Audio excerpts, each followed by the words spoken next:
Hi, everybody. It is Saturday, November 30th. I hope those who had a opportunity to celebrate Thanksgiving had a good one, a safe one. It's always concerned about safety when it comes to the holidays because there's so many people out there on the roads that are somewhat irresponsible. I know I was driving and I saw a couple of people weaving around on the freeway, and it's a little frightening when you see that. So I wish everybody all the very best. Also, I want to get started by saying this coming Wednesday, let's do a clubhouse. I'll contact Aaron and we can set it up, but it'll be at 2 p.m. West Coast Pacific time. Pacific West Coast time, remember that. This coming Wednesday. I'm going to go back and visit today an artist that I visited back on video number 860, and that's the great Jon Stewart. And the connection there that's great is, other than having worked with him before that, Russ Kunkel was discovered by Peter Asher while working with Jon Stewart, and Peter kind of squirreled him away from Jon Stewart to be with the beginnings of the James Taylor whole thing that Peter created with James. And it was great. I mean, in our documentary film, Peter talks about having taken Russ away from Jon Stewart. And all this is pretty cute the way he talks about it. But this is an album that we did in 1971 called The Lonesome Picker Rides Again. I'll read you some credits here on this one. I'm going to do a few other songs from this album. I only did one song on the previous earlier video on this, but I think he's worth sharing because his history is pretty profound. We have accordion on this was Jimmy Haskell, who also did the arrangements, the string arrangements. The background vocals are the Dump Trucks, also on background vocals and bass, Arnie Moore. The bass duties on this pretty much were shared by myself and Brian Garofalo. King Arison on percussion on this, Russ Kunkel on drums, Chris Darrow, Fred Carter Jr., and Michael Stewart on guitar, Henry Diltz on harmonica.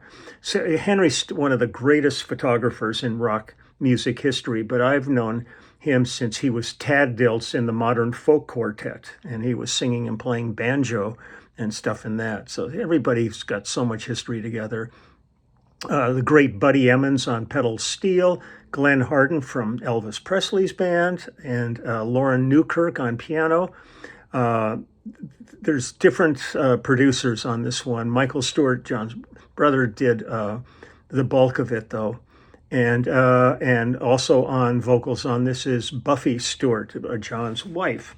So we've got that out of the way there. I'm going to now tell you a little more about Jon, because I don't know how much I got into this, but here we go. Let me just double check here. The Lonesome Picker Rides Again is the fourth album by folk musician Jon Stewart, formerly a member of the Kingston Trio.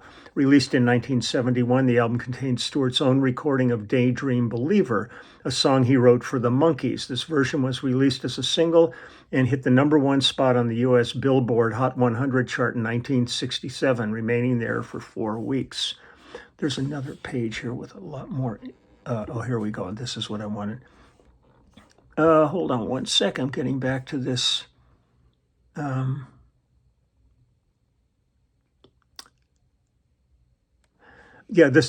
going to go back to this a little bit here. It talks about Jon Stewart was an American singer-songwriter. He's known for his contributions to the American folk movement in the 60s with the Kingston Trio as a popular music songwriter for the Monkees' #1 hit Daydream Believer and his own #5 hit Gold during a solo career spanning 40 years that included almost 4 dozen albums and more than 600 recorded songs. He was born in San Diego. Stewart was the son of horse trainer John S. Stewart and spent his childhood and adolescence in Southern California, living mostly in the cities of Pasadena and Claremont. He graduated in 1957 from Pomona Catholic High School, which at the time was coeducational.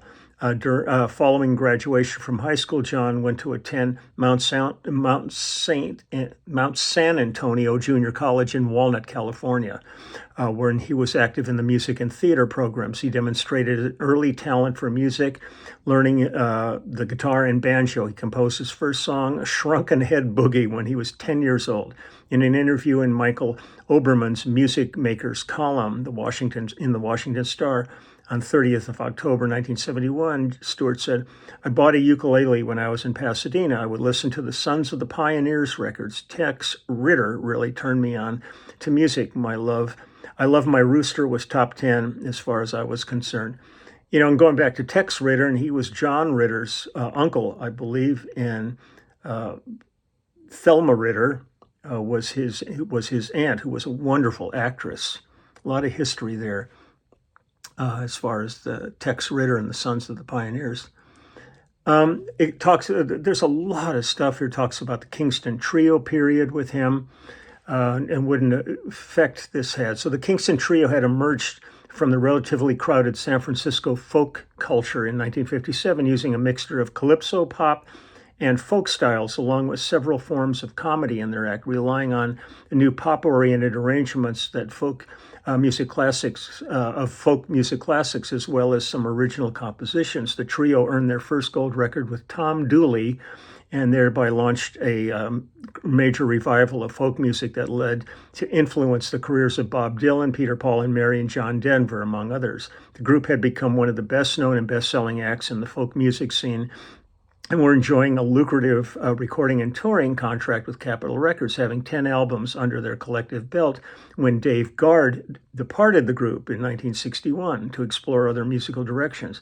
Stewart was selected by the remaining members, Nick Reynolds and Bob Shane, as Guard's successor, bringing with him his respected skills as a musician, composer, and performer.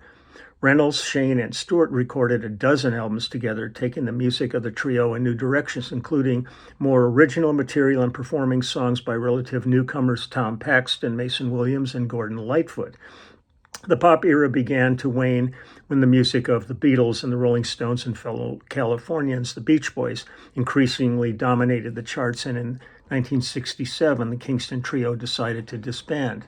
Then he went on it talks about his whole solo career, and Daydream Believer, besides being a big hit for the Monkees, was also covered by Anne Murray up in Canada.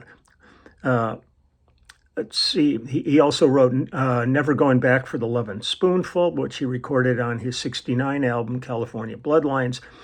Let's see.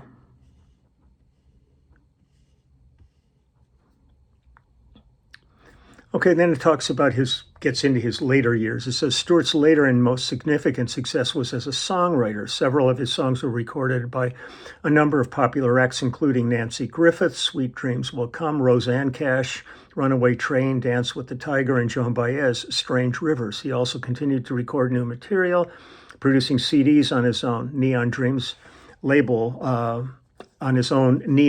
label, between commercial releases. They usually coincided with one of his tours. His last album was The Day the River Sang in 2006. In his later years, Stewart teamed up with former Kingston Trio member Nick Reynolds to offer fans the ultimate trio fantasy, performing for and with Stewart and Reynolds. In 2005 and 2006, Bob Shane attended and performed a few songs with Stewart and Reynolds at the Trio Fantasy Camp, which they held annually in Scottsdale, Arizona. It's all this interesting stuff.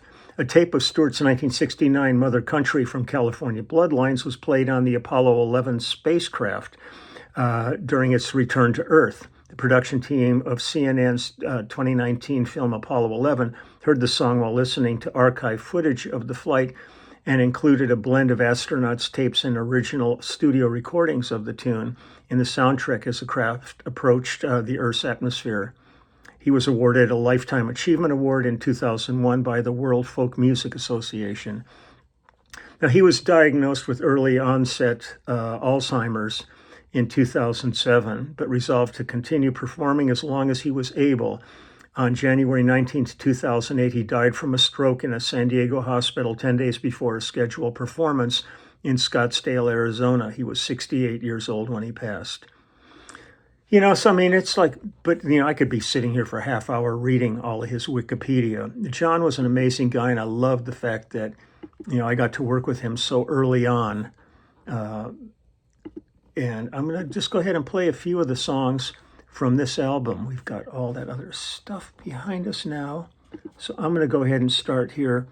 First song I'm going to play is Just an Old Love Song. And let's see if there's any additional info on this one.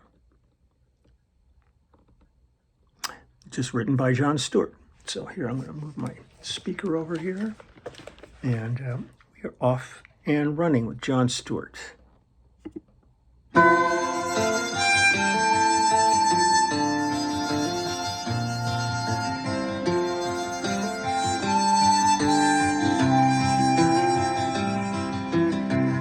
Just an old love song the boys can all sing, pumping gas on them long cold nights.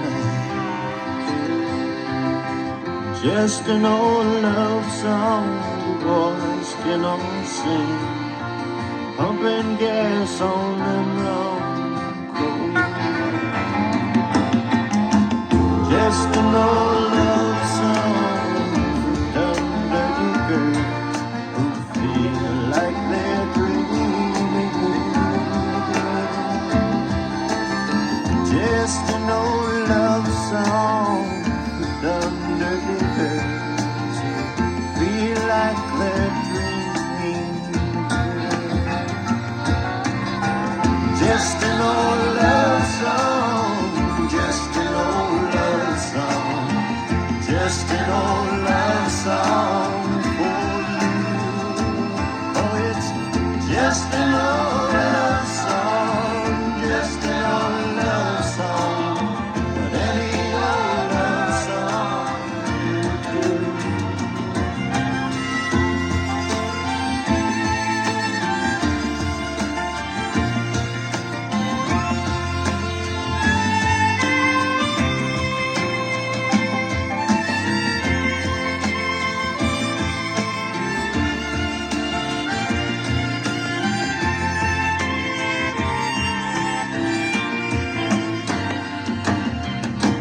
Just an old love song for kids everywhere, getting on in the backseat of the car.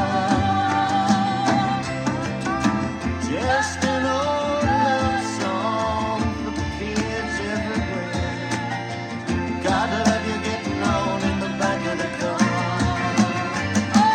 And it's just an old love song, just an old love song, just an old love song for you. Just an old love song, just an old love song, any old love song do. Just an old love song, just an old love song, just an old love song for you.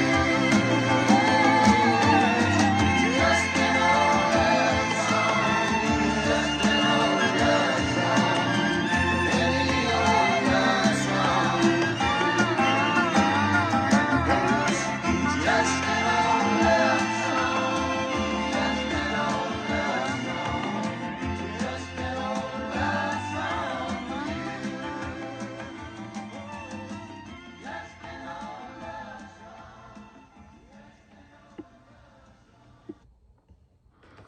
This is back in 1971. I don't know if I gave the date on that, but we did some of the recording at Crystal Recorders with Richard Orshoff, who that's where at the same time, we were practically at the same time in the studio with Jackson Browne doing his first album, with Richard producing and engineering it at Crystal.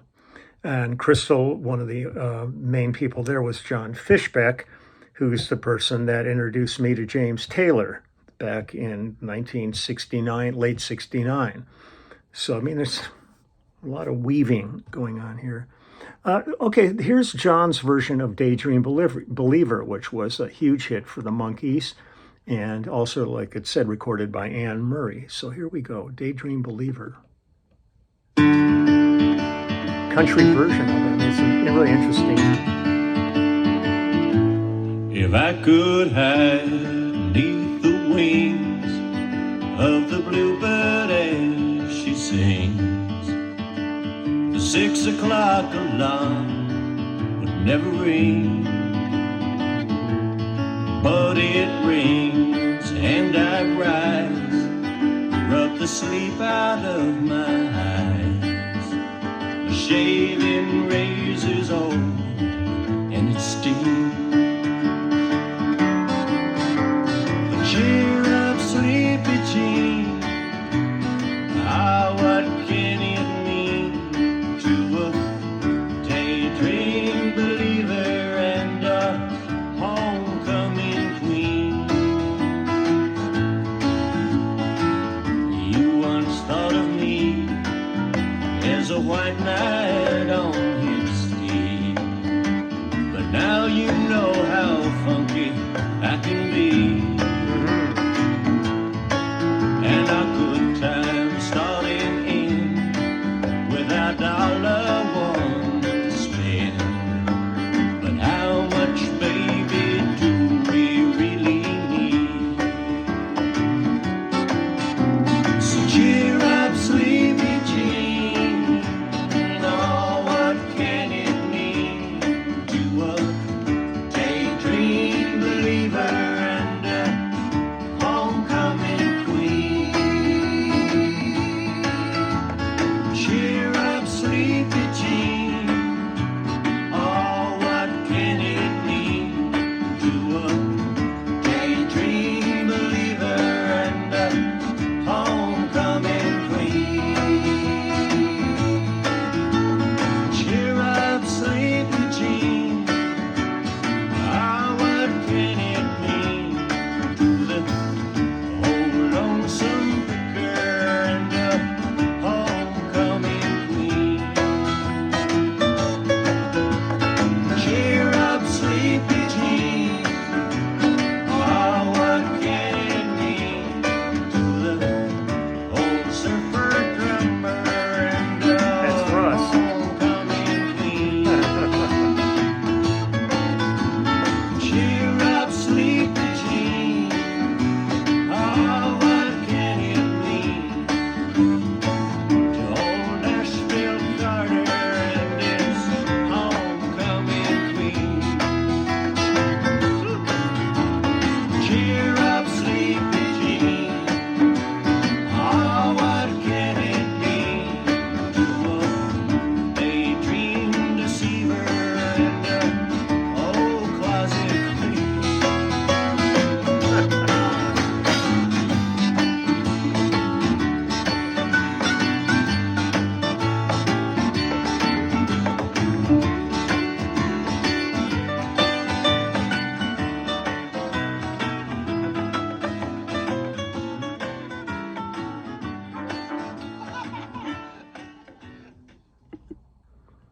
Pretty silly stuff. That's funny. I forgot all about like the throwing in a little thing about Russ in there.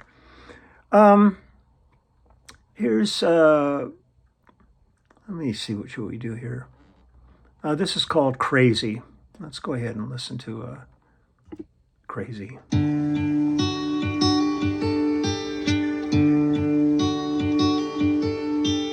Crazy lives in Tempe, married 3 times, that crazy knows. One dude was a hustler, one dude was a drifter, one dude I had 10. Crazy didn't know. You're crazy to let him use you. You're crazy to live alone. I will drive you crazy if I see you by the road, 'cause I will know. Crazy you have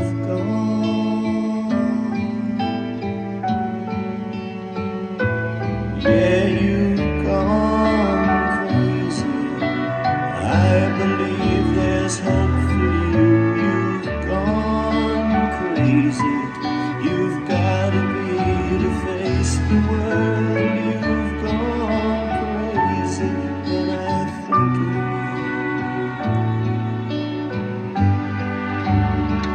And I'm going to.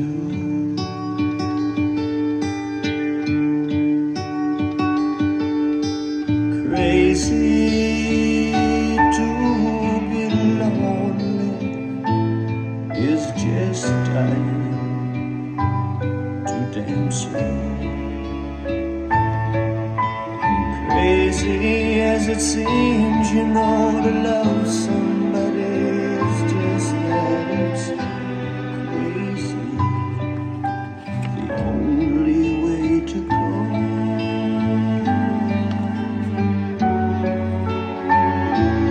Yeah, you've gone crazy. I believe there's hope for you. You've gone crazy. You've gotta be to face the world. You've gone crazy when I think of you.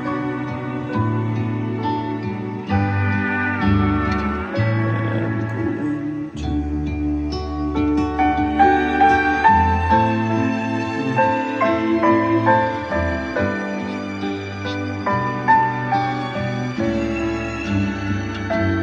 Yeah, you've gone crazy. I believe there's hope for you. You've gone crazy. You've gotta be to face the world. You've gone crazy, and I think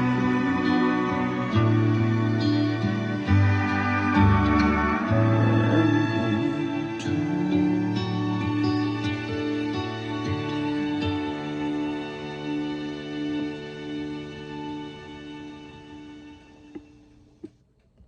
It's cool. I'll do one more. This is called All the Brave Horses. I believe this is it. Yeah, here we go.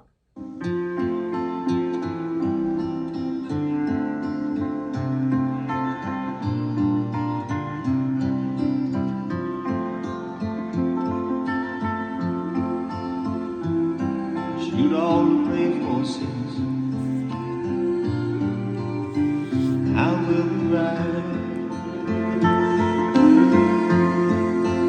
Shoot all the brave horses. How will we ride? Shoot all the brave horses. How will we ride for the cold waters? How will we ride? Shoot all the brave horses, and how will we ride? Shoot all the brave horses, and how will we ride? Shoot all the brave horses.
So John Stewart, the Lonesome Picker Rides Again album from 1971. It's great. I just fun to suddenly dig back into the memory banks and remember some really remarkable people I've had the great fortune of being around and recording with and spending time with and all that. It's pretty cool. I pinch myself every day thinking about it. I feel very, very lucky.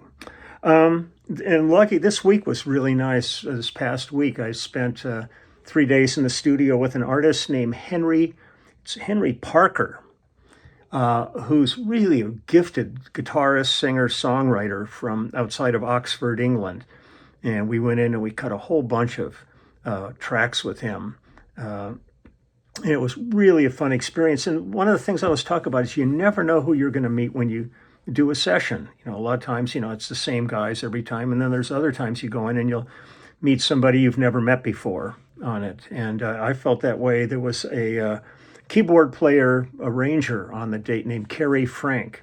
And I hope we get to work together again. He's really good, really talented guy, and great hang and stuff. So I'm hopeful that'll happen. And when Henry's album is finished, I'll let you check it out. I'll present it to you.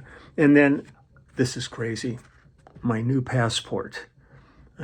It's so weird. I haven't seen a pristine passport in a long, long time. Some of my old passports, when we were on the road constantly, especially like with Phil Collins, and they're like that thick.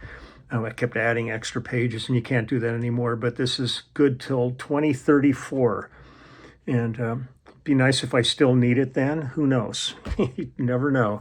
I really have no intention of going anywhere permanently.